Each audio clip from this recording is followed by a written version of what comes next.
Hi,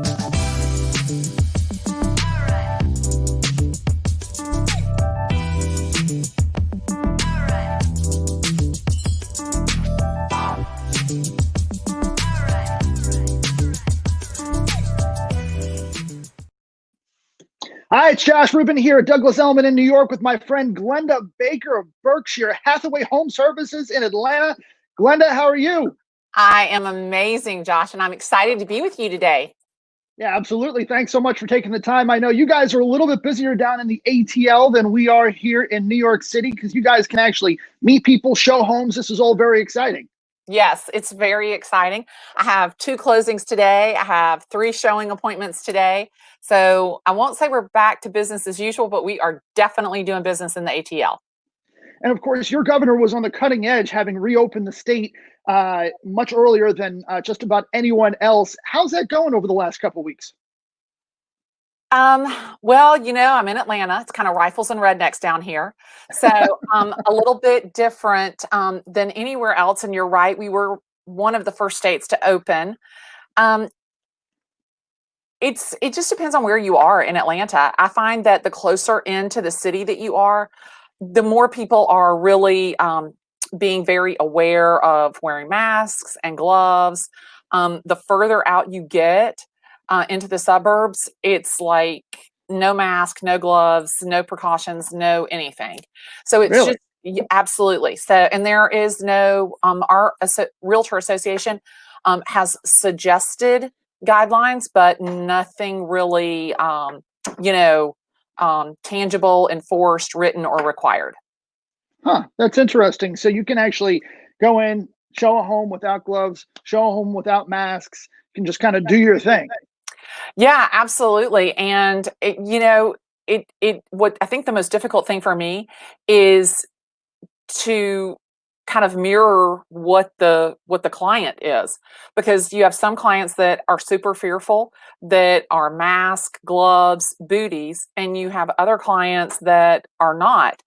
And what I have found is if I'm in a mask and gloves and they're not, they have some discomfort.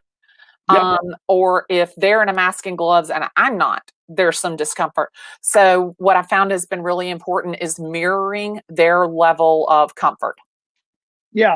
You know, it's interesting. Our friend Eileen Rivera out in Irvine, California, told me a story about somebody on her team who, had a great rapport with a prospective seller. And he met with him a couple times and, felt like they had really good rapport, but just wasn't getting the listing. So what did Eileen do? She went and said, you know what, let me go with you to the seller's home and see if we can, figure this out and get the listing. So she walked in and immediately realized the seller didn't have shoes on. So Eileen immediately took off her shoes. Her agent was standing there looking at them like, okay, let's go into the house. And she said, take off your shoes. And so that agent didn't know how to mirror. And that's really a critical element to success in our world, isn't it? Well, it's a critical element normally in our world, but it's hypercritical right now, especially with these uncertain times and people just having a range of uncertainty and discomfort.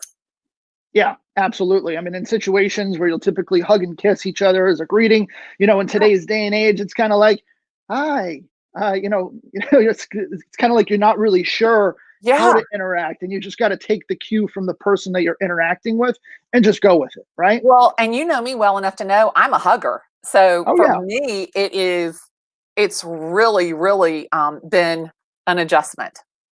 I'll bet. I'll Yeah. bet. And so, in terms of business down there, I mean, how are you seeing things tracking year over year?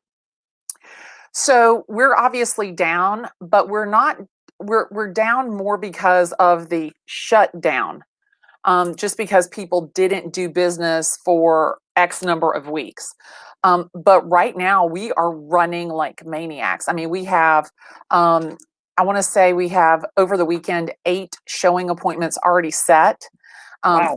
Three open houses, real open houses, not just virtual open houses. Physical open houses, people are expected to come to the house.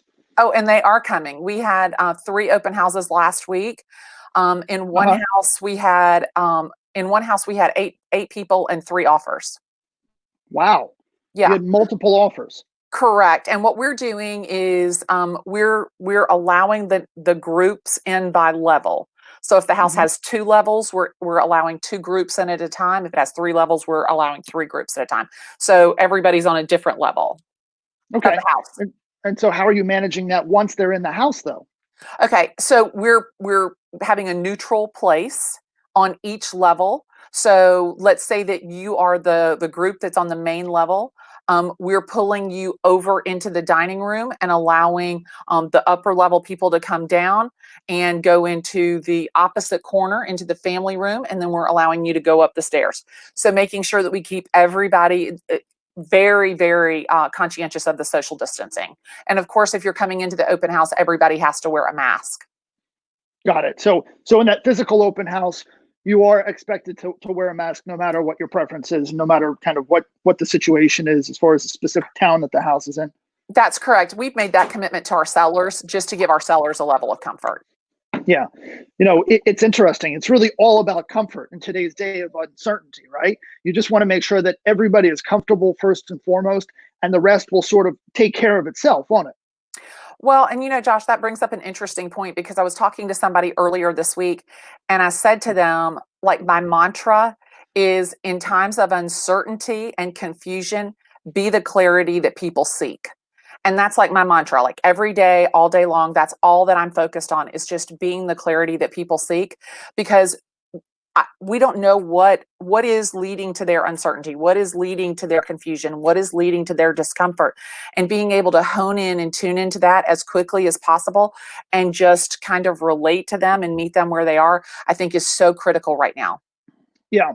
Well, no doubt that your, 25 plus years of experience is really what's enabling you to see that clarity and enable to you're enabling you and the others around you to be the certainty that people are really seeking. Right. Absolutely. Yeah. And so, with all the activity that's going on in and around the Atlanta area, where do you see your business going over the summers? Do you think it's going to continue to be a little sluggish? Do you think it's going to be busier than normal? I think that it's going to be busier than normal because we're going to have a very condensed selling season. I certainly don't have a crystal ball, but I think that depending on how we move into flu season, like regular flu season, and if the coronavirus becomes an issue during that flu season, I feel like that people will hunker down again. And so I think that our Q4 is definitely going to be light. I think that people are going to make all of their buying decisions. Um, I want to say, like, certainly Labor Day, September 15th, I think that you will probably see a fall off, especially as flu season and if the coronavirus comes back. Yeah, absolutely. Well, people that are experts in the field that I'm in touch with are predicting the second wave. When you add to that the upcoming presidential election, I think you're right. We are likely to see a fall off here in the fourth quarter, but I wouldn't be surprised if we have one of the busiest summer selling seasons on record. Absolutely. And my team and I, we are not taking any vacation. We are blocking Sundays for open houses.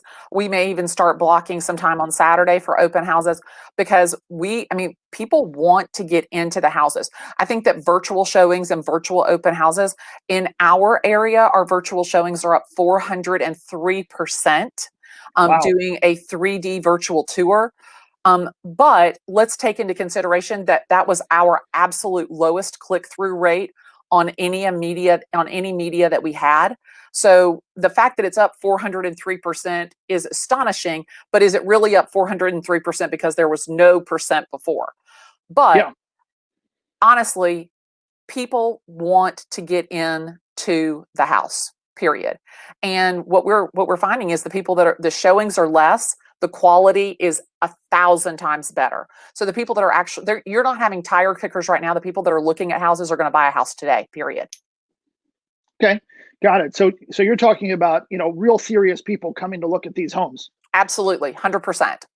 Yeah. And that's one of the advantages and innovations that are coming out of this sort of COVID pandemic, right? You're having more tools at our disposal, at the seller's disposal, and really much to the buyer's benefit because people can, look at these homes. They can walk these homes virtually with these 3D tours through Matterport and through Rico's new product.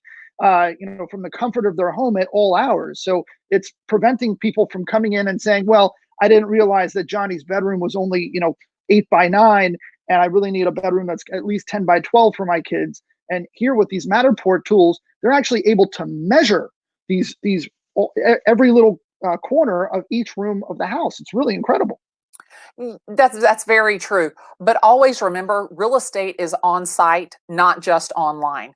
And while these tools make it much easier to narrow down the field of what you're looking for and what you're going to consider, a home is an emotional purchase and it's always going to be on site, not just online. That's why physical tours and real estate agents always win over online cubicle somebody in Iowa real estate companies. Yeah, absolutely.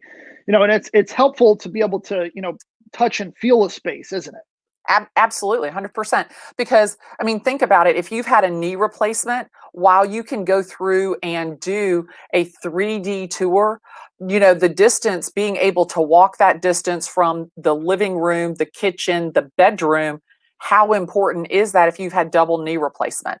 I live in a county where it is, there are about 46% of this county is 62 or older because we have a great senior tax exemption.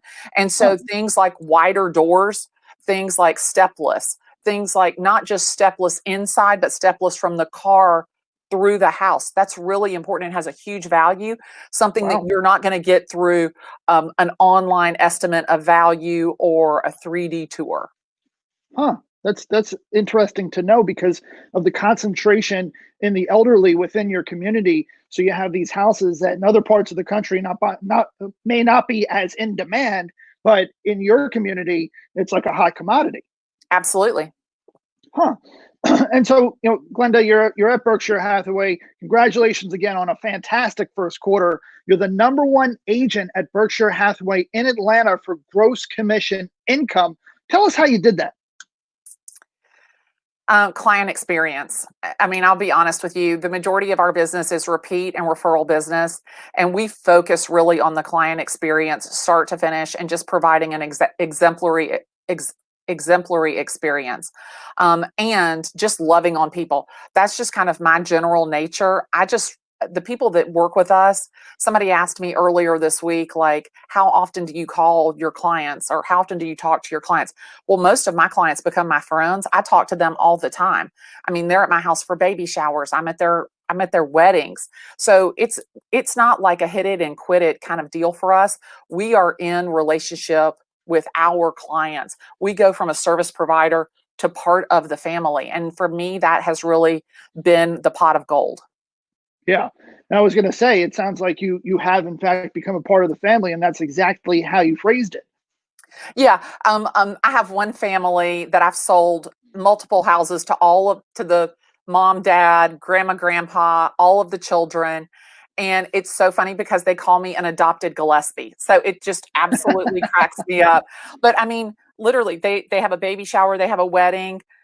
What they don't do any improvement to their house without picking up the phone and calling to say, "Hey, Glenda, what do you think if we do this to the basement? If we do these appliances, should we do Thermador or Wolf?" So I've been so fortunate that my clients have the trust and confidence in me, not only for my real estate expertise, but really trust and honor that opinion. Yeah. You brought up an interesting subject, which is that when our clients call us and ask our opinion, it's helpful to us, but it's really helpful to them because I've had people buy spaces from me in the city and, for instance, take a 3 or 4 bedroom home and turn it into a 1 bedroom and then call me in 5 or 10 years and say, okay, good news, Josh, I met somebody and I want to move. And now I have to sell their 4 bedroom as a 1 bedroom. And it becomes a little challenging. And I'm thinking to myself, hey, Peter, how come you didn't ask my opinion when you were going through this renovation and how to do it? And you turn it into this bachelor pad. Like, number one, you were going to live there forever. Number two, you're going to be a bachelor forever. And that clearly isn't the case. So, now we need to figure out how we're going to package this asset. And it's really important that people not only take their own opinions into consideration when they're doing these renovations, but the broader market. And that's where our advice comes in. Absolutely. It's funny that you say that because I have a young entertainer that I'm showing some properties to a property to this afternoon, and we're looking at a unit that and maybe combining it with a second unit. And we sat down and he said, "Well, tell me what you think." And so I'm going over the pros and cons with him, and he says to me, he goes, "Tell me what to do. You're the expert. I'm going to do whatever you tell me to do, because when I go to sell it, I'm going to call you to sell it. So Yeah. I'm going to do whatever you tell me." And literally, I mean, I think about, like, here I barely got out of high school, and here's somebody who's buying million plus, condo in downtown Atlanta, and he's depending 100% on my expertise on if this is a good investment. And typically, a real estate investment is the single largest investment for most of my clients. So for me, it's such an honor to have that, that amount of trust with your client. Yeah. Well, it sounds like you have a smart young man on your hands, looking at you as the expert, and that's really what we are. I mean, after all these years and having done thousands of transactions and worked with even more people in the course of those transactions, we know what will, hold its value better, what will appreciate better, and what will go down less in the eventual, softening market, right? Yeah, absolutely. And so, sort of walk us through your career, because I've known you for better part of the last 10 years. I always look forward to seeing you at these various events that we both attend throughout the country. But, I really don't know the woman behind the glitter. Um, So, Josh, you're right. We have known each other for a while, and I absolutely love the opportunity to see you in person. And obviously, I get to keep up with you on social media. But you probably don't know a lot about me. So, as I said, I barely graduated from high school. I'm not sure if they graduated me because I actually passed or because they were tired of my mother coming to the office and bothering them. I didn't go to college. I used to design and manufacture ladies' clothing here in Atlanta. I was in that business, and I had actually shipped um, some clothes to a boutique in New York, and their check had bounced. This is back in the 90s, where the check came back through UPS. It was an actual hard check. Yeah. And the check came back through UPS, and I called the man and I said, "Oh, your check came back returned. I'm going to need you to make that $400 check better." And he goes, "Yeah, I'm not going to do that." And I'm like, "Excuse me?" He's like, "What are you going to do? Come to New York and get your $400? I don't think so." And hung up the phone. So I called my mom and I said, "Oh, Mommy, I hate this business. Everybody's so mean." And she goes, "Pumpkin, you should be a real estate agent." And I'm like, "I can't be a real estate agent at car sex." She goes, "Not when you drive. You're going to be a great real estate agent. Go be a real estate agent." So sure enough, I decided to get into real estate, and I needed a paycheck. I had a small child, and I was going to be a real estate assistant. And so I interviewed with a couple different people, and I interviewed with these ladies that were just like badass real estate agents. I mean, they did so much business here in Atlanta. And I went in, and they absolutely hated me. They were like, "You are so annoying. Like, you are so cheerful. Like, we absolutely can't wait for you to leave." Like, they told me to my face. And I'm like, "Oh," I was devastated. I was like, "Oh my God." And then I went and met with these other ladies, and I hit it out of the park. I left the interview, and I'm like, "Oh, I know they're going to hire me. I really connected with them. They love me." And the lady calls me the next day, and she goes, "Hey, Glennda, we love you. We are not going to hire you." And I'm like, "Oh," and she goes, Huh. "You're not going to be an assistant for long, and we don't want to train our competition." And so, no lie, I had read this book, How to Develop a Six-Figure Income in Real Estate by Mike Ferry. And between the time that I had sat for my license and back in the 90s, you had to go to an actual physical location, do a test with a pencil. It was 2 weeks before your test results were in. And I had done this.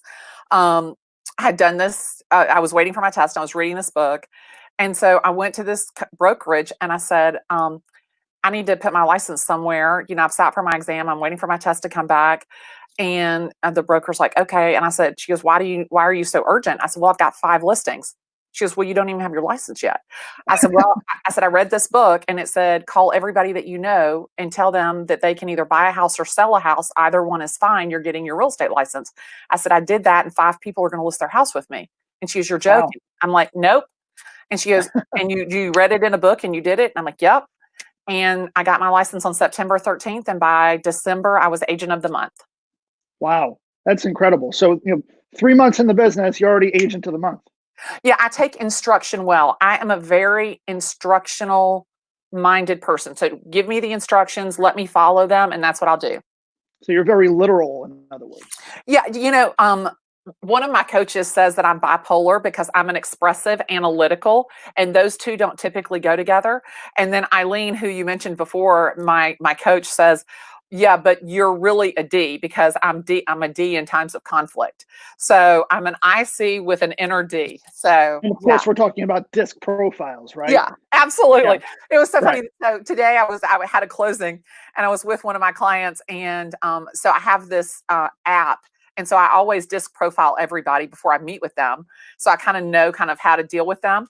And I was talking to my client, and I said, oh yeah, I disc profiled the buyer, and he's a big D. And my client was like, what?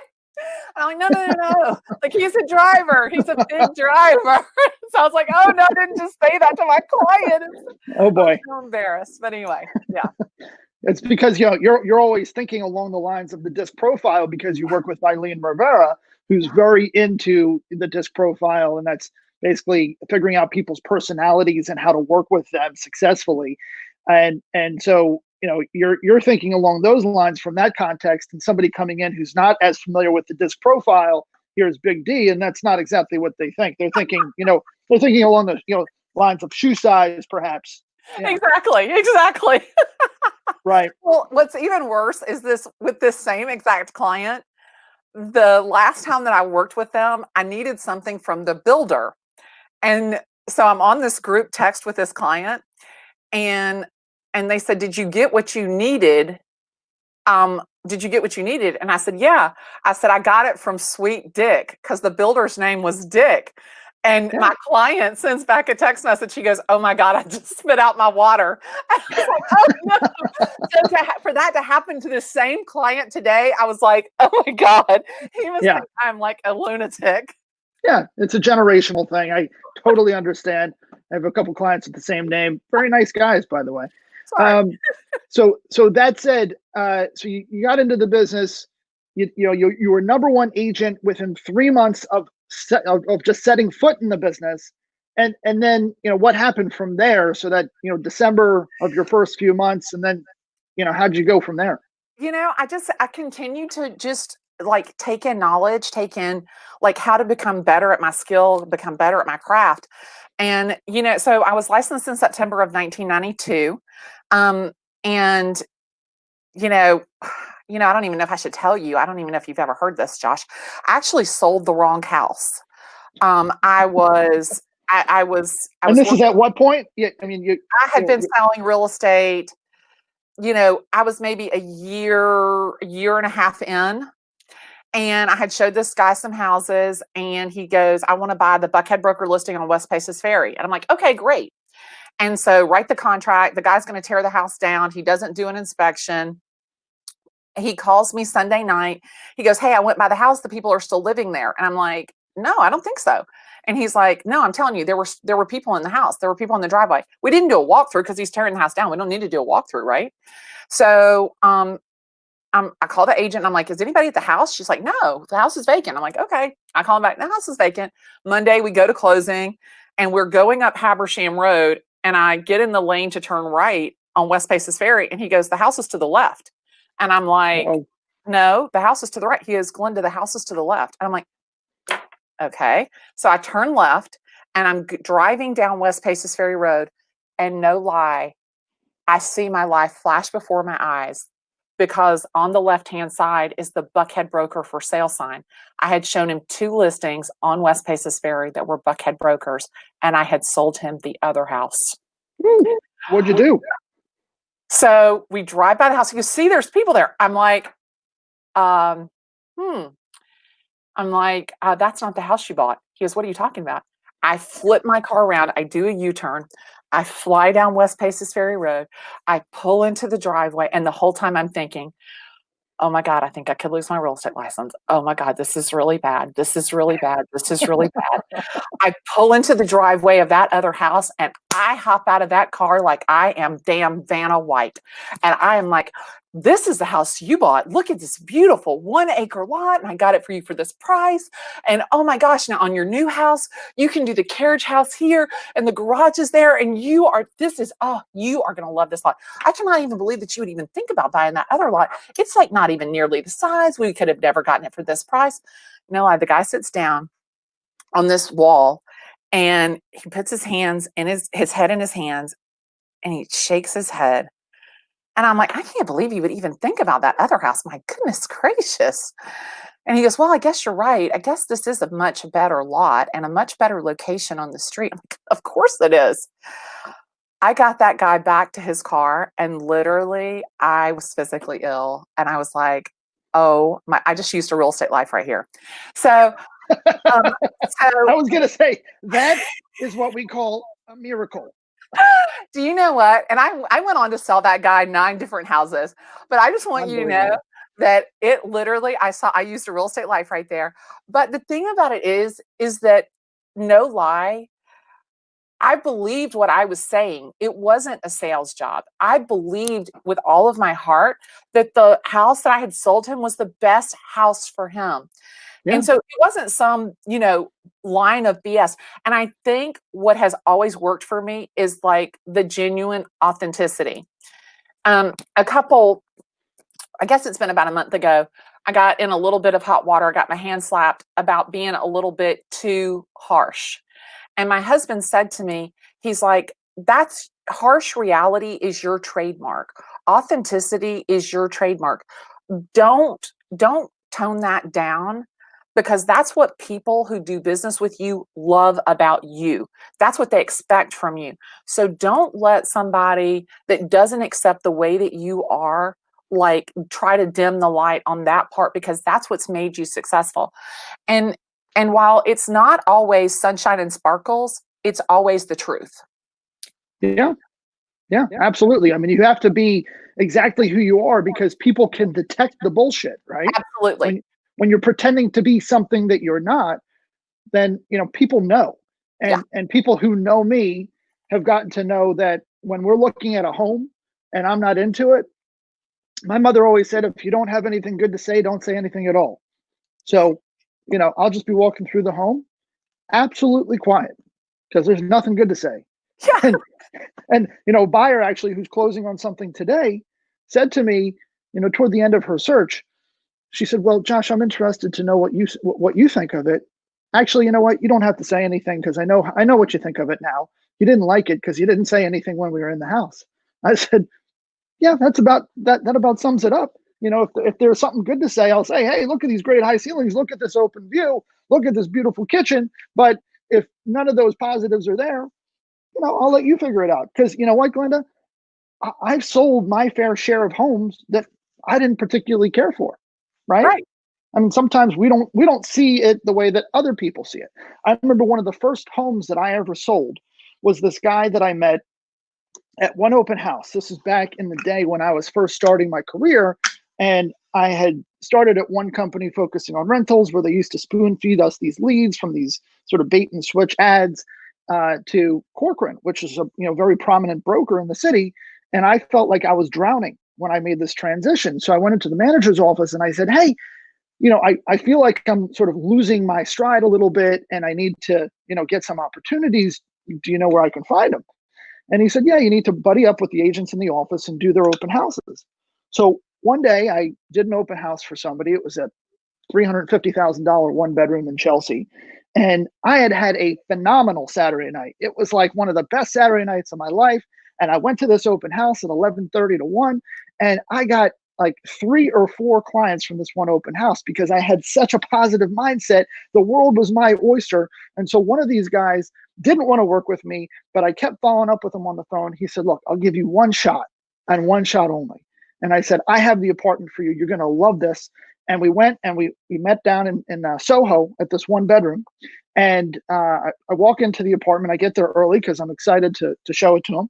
And I walk in and I look around, and the bedroom is facing right onto 6th Avenue, which is a very busy street, and it's right across the street from a firehouse.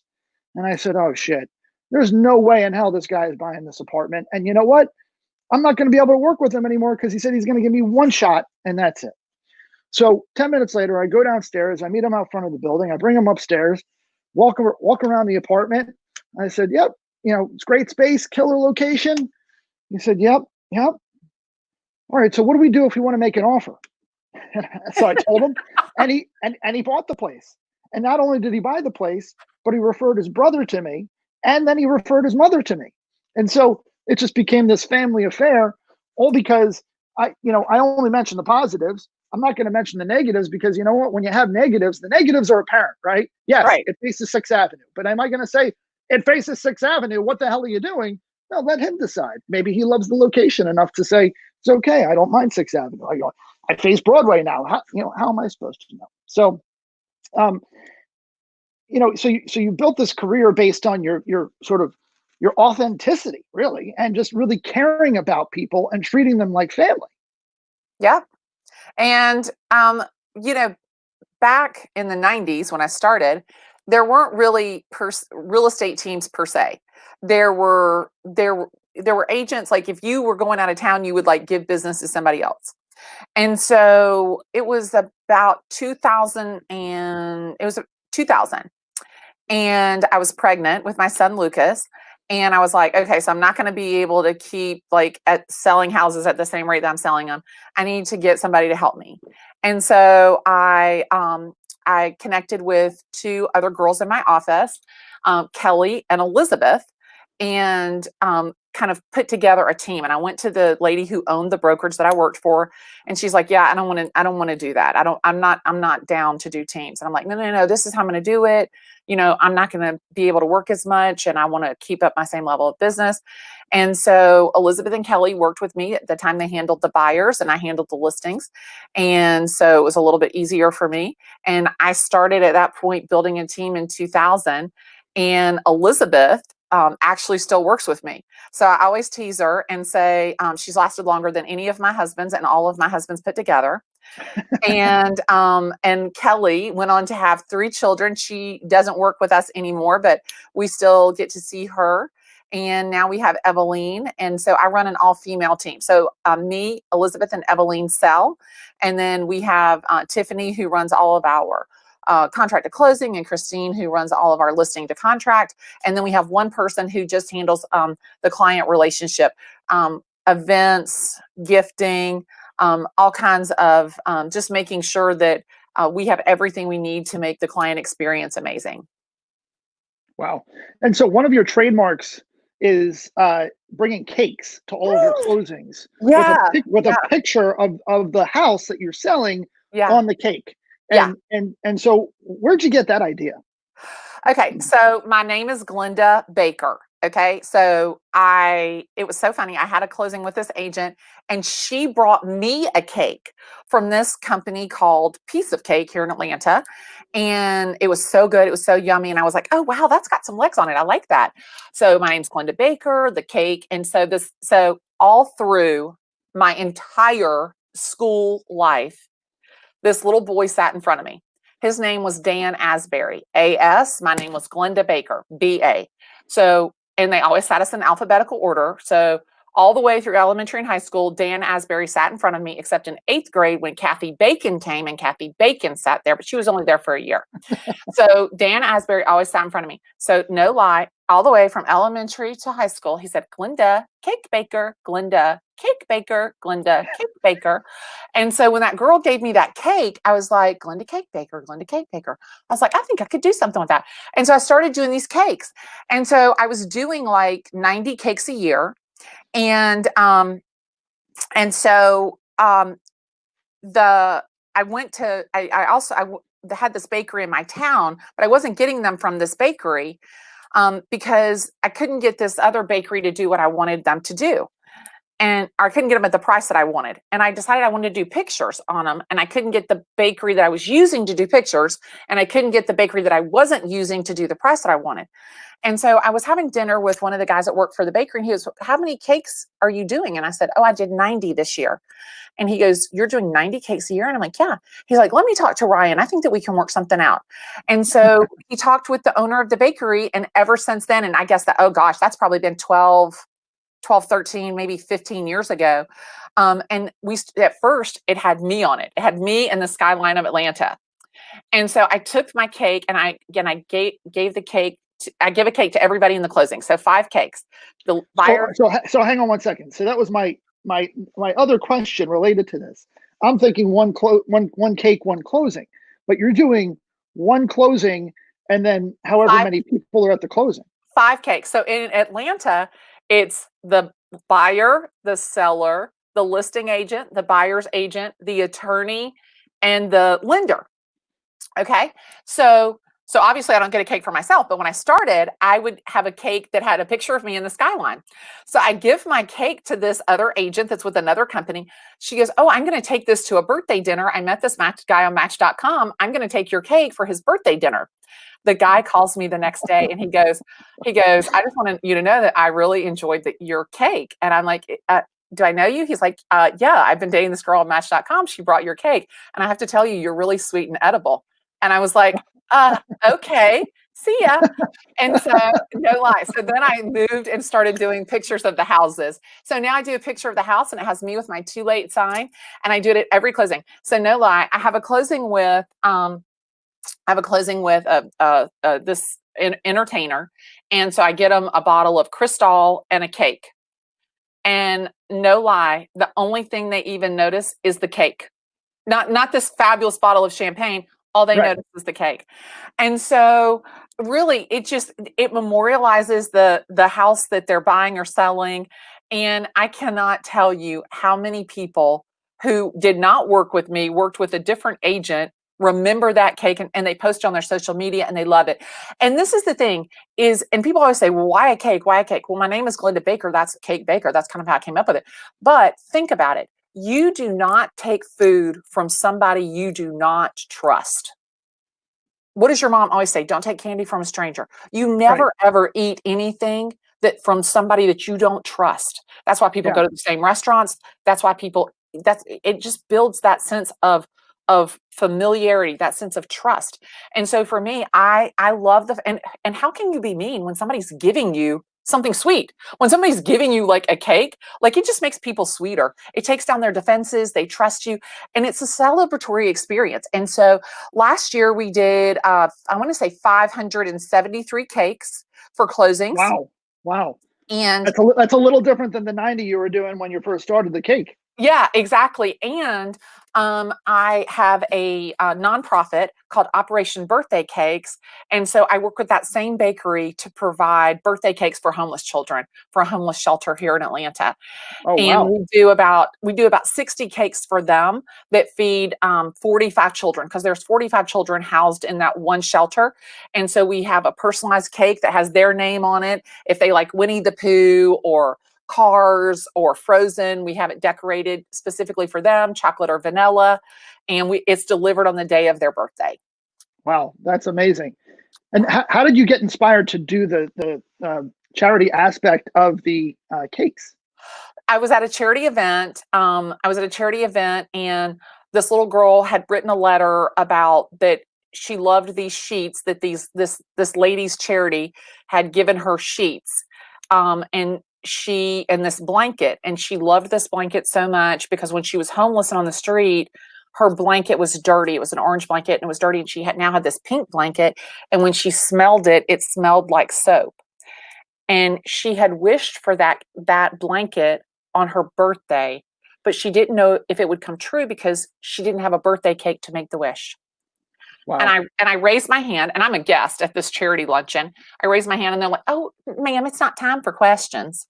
And I said, I don't have a question. I'll provide the cakes. And they're like, "Excuse me?" I'm like, "I'll provide the cakes." And they're like, "Who are you?" And I'm like, "I'm Glennda Baker, and I'll provide the cakes for the homeless shelter." They're like, "All the cakes?" And I'm like, "Yeah." And that was about 6 years ago. And I deliver them, or we have a child that needs community service hours that delivers them. But from time to time, I'll deliver them myself. And I went over to deliver a cake to this boy, DeLon, 18 years old. He's lived in this homeless shelter 9 years. Wow. And he happened to be there when I was delivering the cake. And he says, "Are you Miss Glennda?" And I said, "I am Miss Glennda." And he goes, "I'm DeLon." And I said, "Oh my gosh, this is your cake. I'm so excited that I got to meet you." And he goes, "Could I give you a hug?" And I said, "Absolutely." Big old tall boy. And he leans down and he envelops me in this hug. And he whispers in my ear and he says to me, "I've never had a birthday cake before." 18 Wow. years old. And, I'm like fighting back the tears. I'm like, "Oh my gosh." And I whisper in his ear and I said, "This is the first of many because I know that you are destined for greatness." And it was in that moment that I realized my ability to impact and inspire somebody else. And so from that very second, I knew, like, that was my mission. Like, how can I impact and inspire somebody every single day? So when I wake up, that's the only thing I think about is who can I impact and inspire today? Yeah. And that's a fantastic why, you know. Yeah. Who can we impact and inspire, right? Yeah. You know, I mean, what more? I mean, because you never ever know. I was at my closing today, my client, it just like you never know the reason somebody needs to buy or sell a house. Mhm. And they're trusting you, and you never know really how you've impacted somebody if they don't tell you. And just the text message that I got from my client today, and like this afternoon, the closing that I have, the seller is an investor and he's using the proceeds from this house to pay for his daughter's wedding. Wow. I mean, you think about like that's huge. And Yeah. I'm the one who facilitated that. And I mean, and like the man that I'm working with this afternoon, I've sold 17 houses for him. Like that man believed in me when I was literally had $44 to my name. When I was divorced, I had 2 kids to support and didn't have anything else. That man believed in me. I would do anything for him. So Yeah. I mean that's the type of relationship that I love about that's what I love about real estate is my ability to impact somebody else and so that somebody depends on me. It's amazing. Yeah, absolutely. You know, I really find that the trust that our clients have in us to be just incredible. And people say that trust is a currency in our business, but trust is beyond a currency. Currency is what you have in your pocket. It puts food on your table. Sure, it helps keeps the lights on, but trust is beyond that. It's a higher power, and it's something that is beyond just currency. It's something that it's intangible, and its worth is so much greater because with trust, you can make money, you can lose money, but with trust, once you have it, you need to treat it like it's a higher power because once you lose it, you can't regain it, right? It's kind of Yeah. like it's kind of like your reputation, right? You need to protect your reputation, and you need to protect those who trust you. Yeah, absolutely. And that was one thing about my closing this morning, because I knew that my seller, um, he's kind of high profile here, kind of high profile period, and I knew that there would be people that would be trying to get to him within the closing environment, and I knew that he was not comfortable with that, and so being able to shield him from that was important to me. And I was showing a house to another client, kind of high profile here in Atlanta, and someone approached us on the street. A fan approached us on the street, and I literally threw myself in front of him, not knowing the guy approached us from the back, not knowing like what was he coming towards us for. And here I am, like shielding my client because I just wasn't sure what was going on. And like my client is like behind me, and I'm thinking to myself, like, I didn't think twice about jumping in front to make sure that this guy was, not approached or, not accosted. And so that is like that's not somebody who you don't know. That's not a service provider. That's not somebody you pulled off of the internet. That's not somebody you pulled out of the yellow pages. That's a relationship that you have with somebody. And it was funny because the young man that I threw myself in front of, he was so nervous that he spilled his little he had a drink in his hand and he spilled his drink on my shoe and it had ice in it. And I said to him, I said, "Do I even want to know what was in that cup?" And he goes, and he calls me G. He goes, "G, it was my cotton candy soda, soda pop." And I was like, "Yes, you are 12 years old." How old am I now? But anyway, so I mean, you're exactly right. That level of trust, it's just an honor, and it's something. It's so intangible, but to me, it's like a drug. It's an addiction for me. And I'm so passionate about about the business of real estate, but I'm more passionate about the relationship of real estate. And so I just, I never ever wake up and think, I can't believe I have to do this again. Like, I can't believe I have to oh my God, please tell me I don't have to show these people another house. Like, I'm excited. Like, I don't care if you look at 5 houses or 50.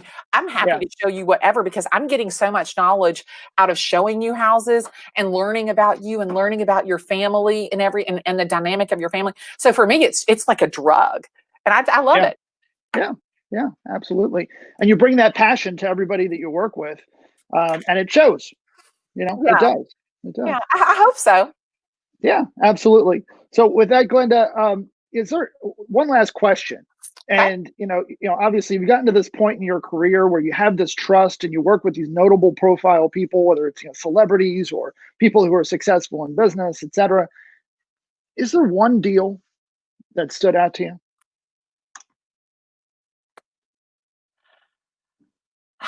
There's so many deals, but like, as I said, you don't always know what somebody's motivation is. So I got a come list to me call.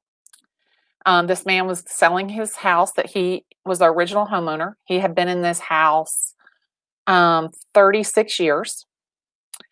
And I sat down with him and he said, "How much do you think you could sell it for?" And I said, 450,000. And he looked at me like I had 4 heads. And I said, I'm getting the feeling that we're not on the same page with value. And he goes, "Well, I interviewed this other agent in the neighborhood. She sells a lot of houses in the neighborhood. I interviewed her yesterday. She told me 250. She told me my house was a tear down." And I'm like, "That's ridiculous. That's absurd." I said, "I'm just telling you right now, here's every single number. Here's my spreadsheet. Here's how I came to this. This is who's going to buy this house. This is how long it's going to take me. I feel very confident." I sold that house for $450,000 in 4 days. Wow. That man, so this has been maybe four years ago. That man leaves my house this past Christmas at my holiday party. He turns around with tears in his eyes. And he says to me, "You don't know this, but the money that came from that house is all the money I have in the world to live on for the rest of my life. And I almost lost $200,000 of it if I hadn't called you." Wow. And it was in that moment that I was like, somebody could have taken advantage of him. And so again, I just think like I remember when I sold a house last year and the guy said, we couldn't focus on having children until we had the stress of this house off of our plate. And now we're going to be focusing on having a child. And like, you do not know the gravity of the situation that you're dealing with a lot of times until the end or after the transaction is closed. Yeah. And so for me, I think about those two people in particular, that it was it was everything to them for me to sell their house.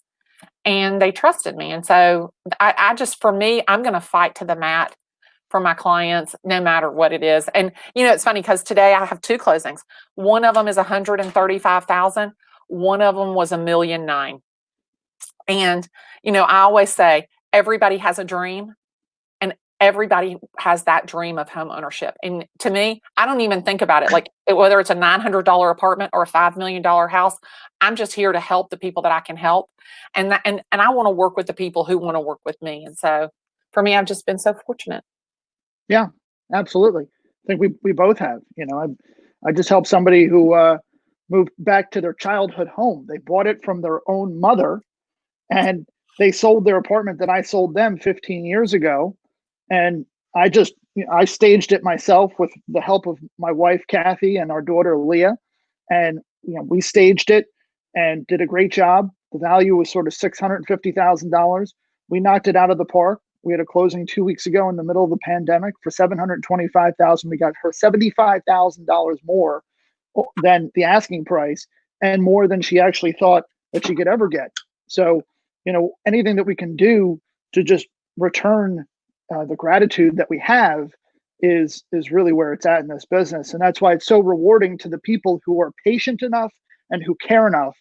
And you know what, Glennda, you're a shining example of what it is that makes us all so passionate about what we do, and that's helping others at its essence. Yeah, just pouring into other people. I love the feeling of pouring into other people. I don't even think about what am I going to get out of it? Like, what if I do this, what am I going to get? I don't even think about that. It doesn't even matter to me. I seek out the people that need me, that I can pour into, that I can add value, that I can inspire and impact, and that I can love on. And that's one of the things I love about you, because I recognize that same vibe from you.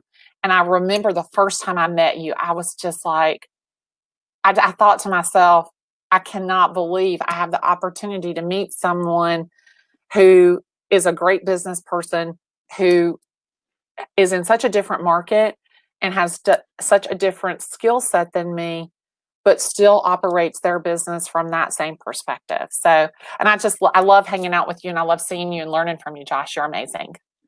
Well, thank you, Glennda. I think the same of you. And Glennda Baker, everybody, with Berkshire Hathaway Home Services in Atlanta. No wonder she's number one. Thanks so much for joining us today on the Rubin Special, Glennda. Absolutely.